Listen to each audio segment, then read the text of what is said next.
Everybody, and welcome to the Florida Wrestling Association. My name is Mark Nolte. I'm joined by B. Brian Blair. Brian, we'd rather see you in the ring, but we're glad you're here today. Well, you know, I'm just glad that I've got my arm out of the immobilizer now, and hopefully I'm on my way to recovery. And it's pretty fun sitting on the side of, you know, on your side of the fence, so to speak. We had some great wrestling action last week. I'll tell you, I really enjoyed the match with Scoot Andrews and Barry Horowitz. There was some great talent, and the FWA is spared no expense in getting some great talent in here, and I'm sure today is going to be no exception. Ladies and gentlemen, our next event is set for one fall. Introducing first, he hails from St. Petersburg, Florida, weighing in at 220 pounds, Mr. Technical, Barry Horowitz.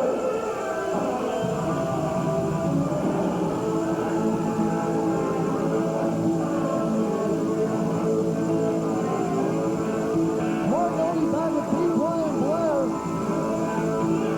Barry Horowitz makes his way into the ring. And this is just going to be a spectacular contest. As it's Mr. Technical Barry Horowitz going up against Hector Guerrero. And his opponent, he hails from El Paso, Texas, weighing in at 210 pounds, Hector Guerrero.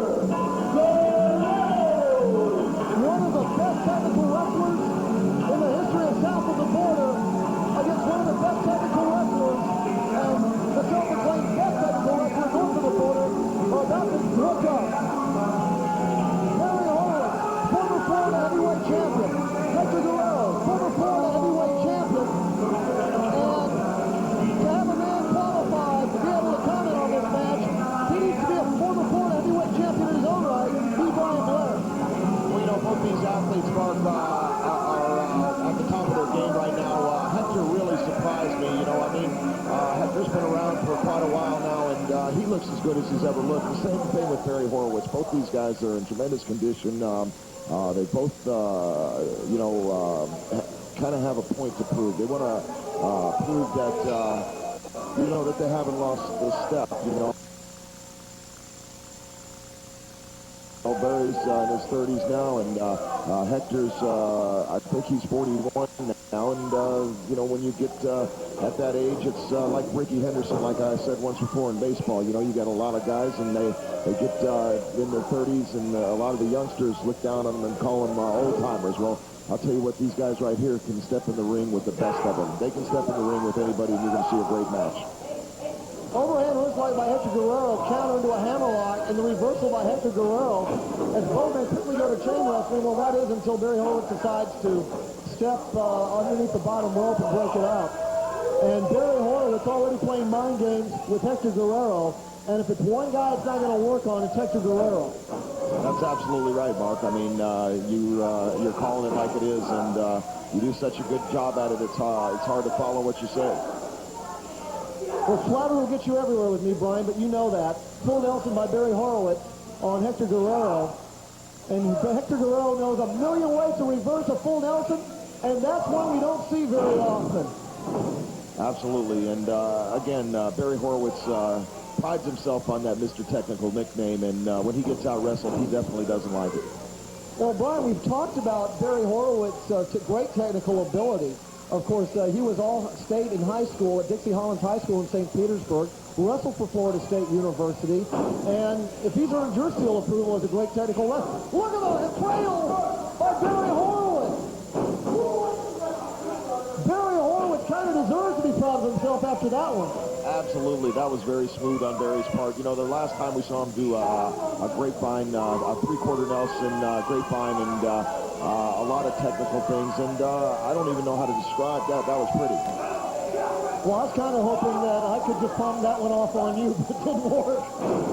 Now, Hector Guerrero is not going to be embarrassed by the stretch of the imagination. As we mentioned, we talked about Barry Horowitz's mat wrestling credentials. Hector Guerrero, of course, you think of Hector as a lucha libre star, but he was raised in the United States in El Paso, Texas. Great amateur career in El Paso, and even went on to teach, to coach high school wrestling at in El Paso High School. He sure did, and I'll tell you what, Hector's got a great heart. He's always doing community service. He loves to work with kids. You know, there we just saw Mr. Technical Barry Horowitz technically sound in a very nice series of arm drags. And, you know, Barry's chalking one up for himself right there, so he's keeping score. Let's see who wins the game here. Well, I've noticed that Barry is like keeping track of his own takedowns, but isn't keeping track of Hector's.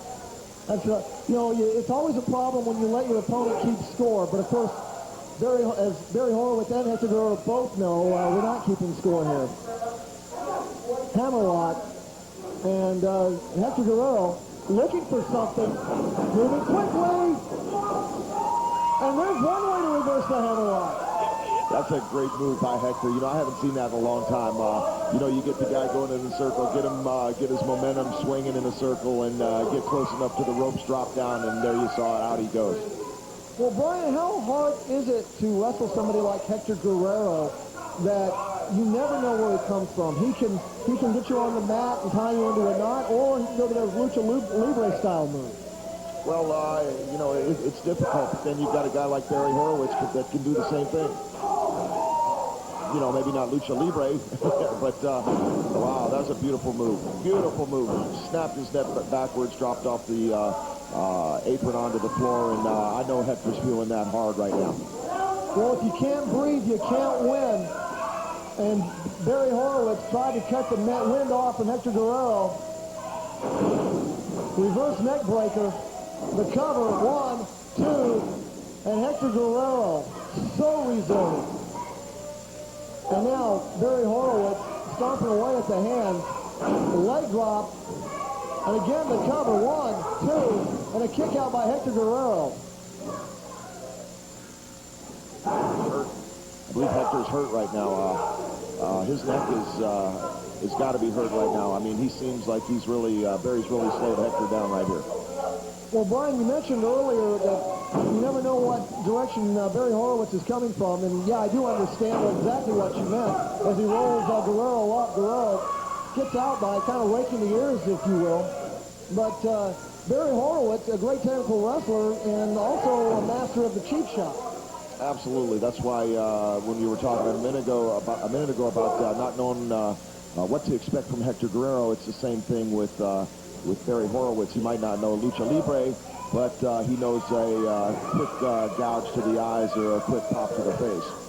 So I kind of get the impression that Barry Horowitz probably knows more lucha libre moves than he's letting on.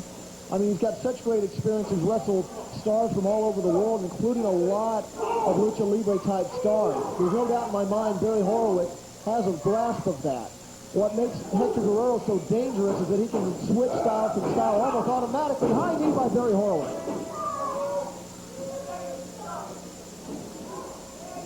Now, Guerrero gets whipped into the ropes. Look at the backdrop by Barry Horowitz. The cover, 15 feet in the air was Hector Guerrero. Barry Horowitz, so quick, so smart, immediately follows up on the advantage. Absolutely, that was a tremendous backdrop, excuse me.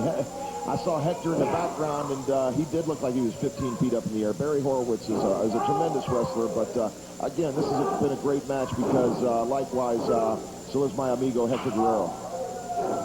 Well, you know how you can tell when Barry Horowitz is fully concentrating. He doesn't bother you when you're doing commentary.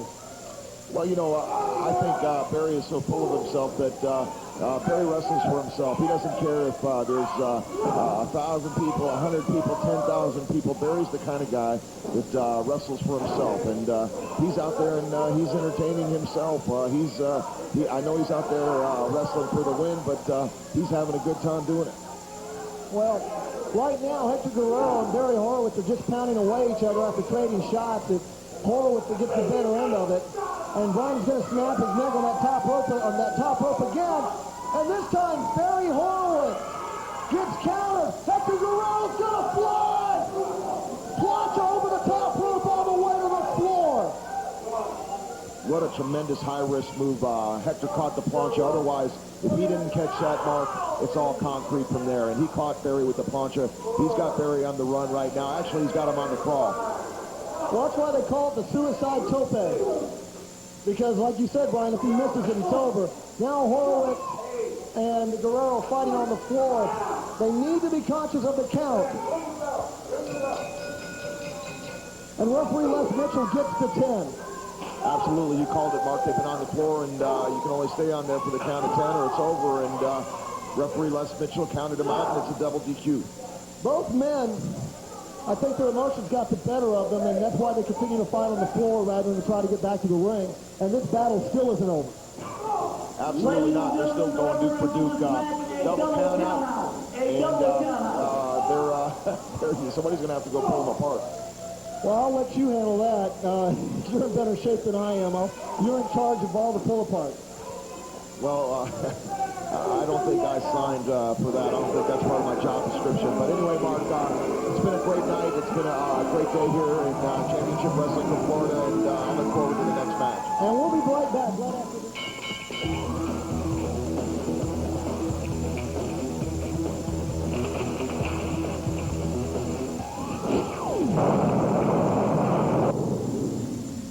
Introducing first, he hails from Osaka, Japan. Weighing in at 180 pounds, Guerrero.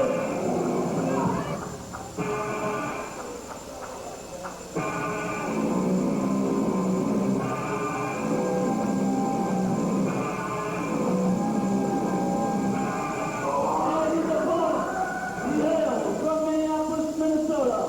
Weighing at 275 pounds, Mean Mike Enos.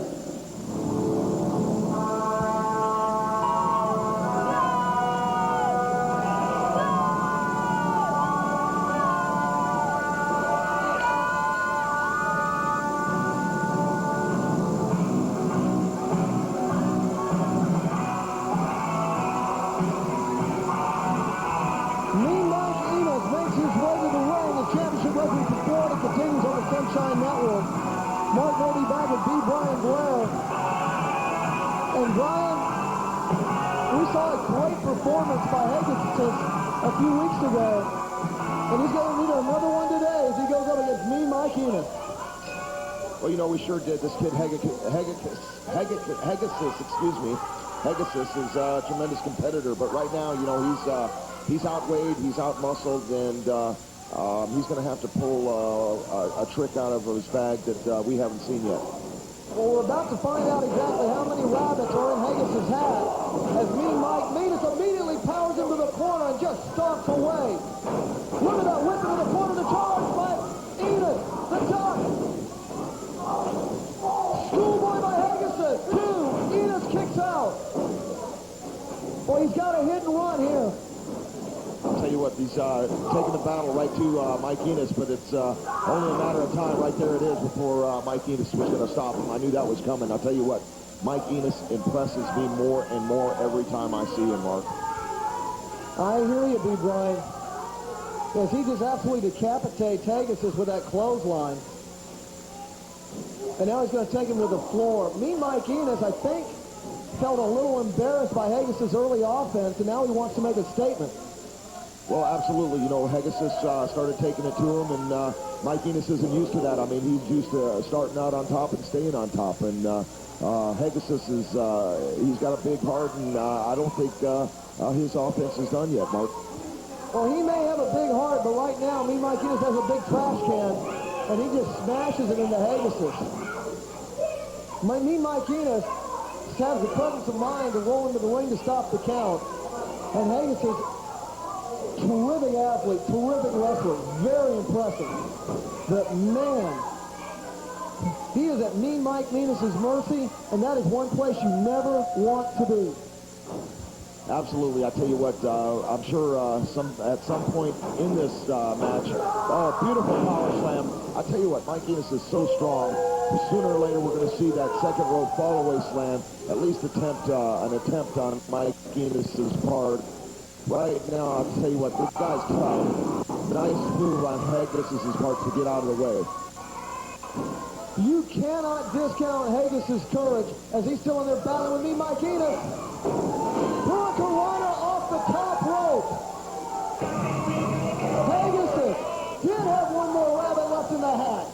He sure did, Mark. That was an awesome move. Hegacus put one move together, and Mike Enos is out on the floor. Unfortunately, right now, Mike Enos has knocked the wind out of Hegacus, and he doesn't have much left in him. Otherwise, he'd be on that floor right now, taking advantage of the fact that he actually used that beautiful hurricanrana on Mike Enos, got him out on the floor, and wasn't able to capitalize on it. Well, Mean Mike Enos back in the ring. Hegacus sets on him, but Brian, I'm really nervous that he gave Mean Mike Enos way too much time to recover. Hegacus in there battling. He has the heart the size of a basketball. He's going to take Mike Enos to the floor. Suicida Tope over the top rope. Hegacus doesn't know this is a mismatch. He thinks it's a fight. He sure does. I'll tell you what, he hit the tope perfect. And again, you know, you miss it, and you're out on the floor. And I'm glad you corrected me earlier. We called that a poncho, and that is a tope. And what a move. I mean, into the chairs. This kid is relentless. I'll tell you what, Mark, he is taking the fight right now to Mike Enos. I'm surprised. Mean Mike Enos asked a couple of weeks ago who can beat him. Hegacus may think it's him because he is doing everything in his power to beat Mike Enos. And I have never seen Mike Enos manhandled this way. I have never seen Mike Enos thrown into a set of chairs like this. Hegacus is back in the ring. Here comes Mean Mike Enos. Hegacus sets for him. Hegacus stomping to the midsection. He's going to try to... Oh, you can't try to suplex somebody that big and that powerful. He drops into the DDT. Another rabbit in the hat. I'll tell you what, this Hegacus has got a big heart. Like you said, a heart as big as a basketball. This kid is really impressing me right now. Now, he's going to the top, Mark. I don't know if this is a wise move right now because you know Mike Enos is not down and out. Hegacus is absolutely fearless. Mean Mike Enos. What a veteran move. Just shakes the ropes. Hegacus comes down hard, and he comes down in the right spot. Enos sees the opening. Clutch hold left. Has him up. Fallaway slam. And that will be all because nobody kicks out of the fallaway slam. So what a great effort by Hegacus. I'll tell you what, Mark, I was really impressed. Yes, Mike Enos did get the Duke, but I'll tell you what, Hegacus took the fight to Mike Enos. Hegacus is a guy who's got a lot of heart. You put that guy, I'll match him up pound for pound against anybody. You got to take your hat off to that kid, Mark. I couldn't agree with you more. We come back right after this.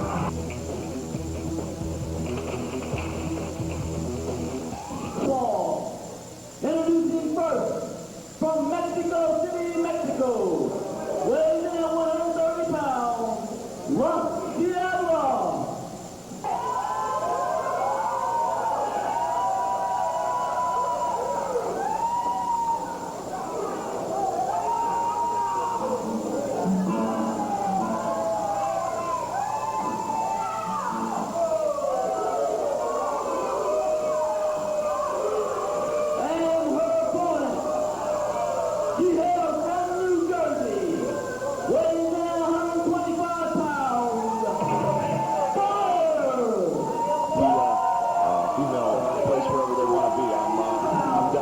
Chauvinist, but I'm just, you know what I mean?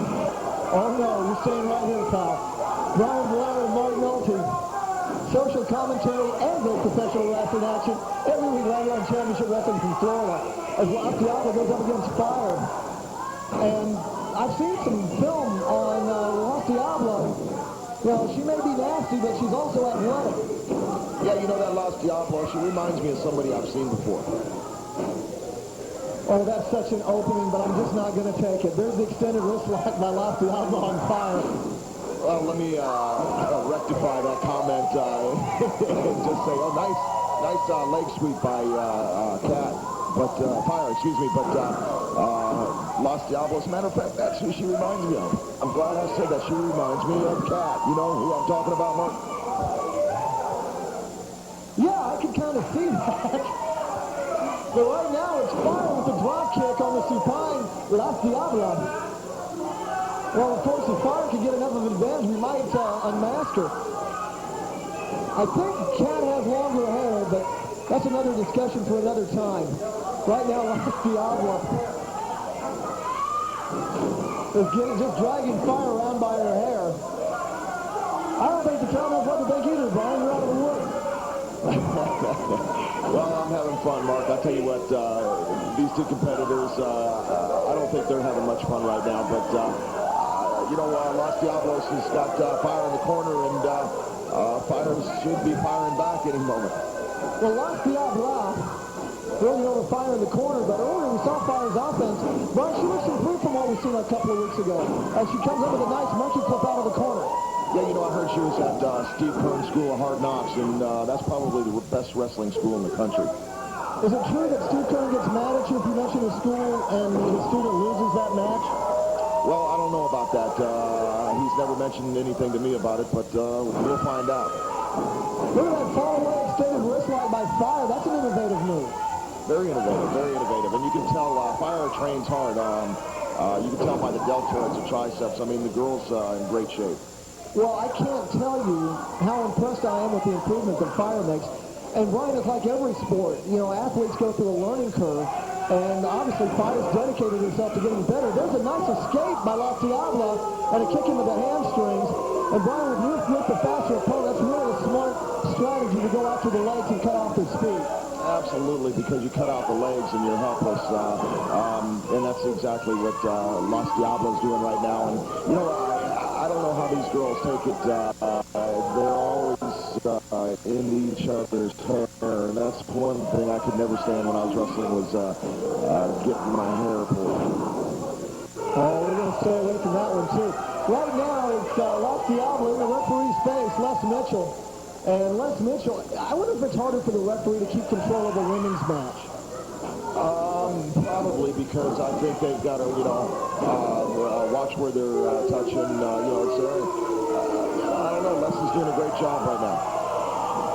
And so is Los Diablo, as she continues to punish Fire. And it's really a good thing for Fire that she spends as much time in the gym as she has, because she's having to absorb a lot of punishment. There's a nice snap suplex by Los Diablo.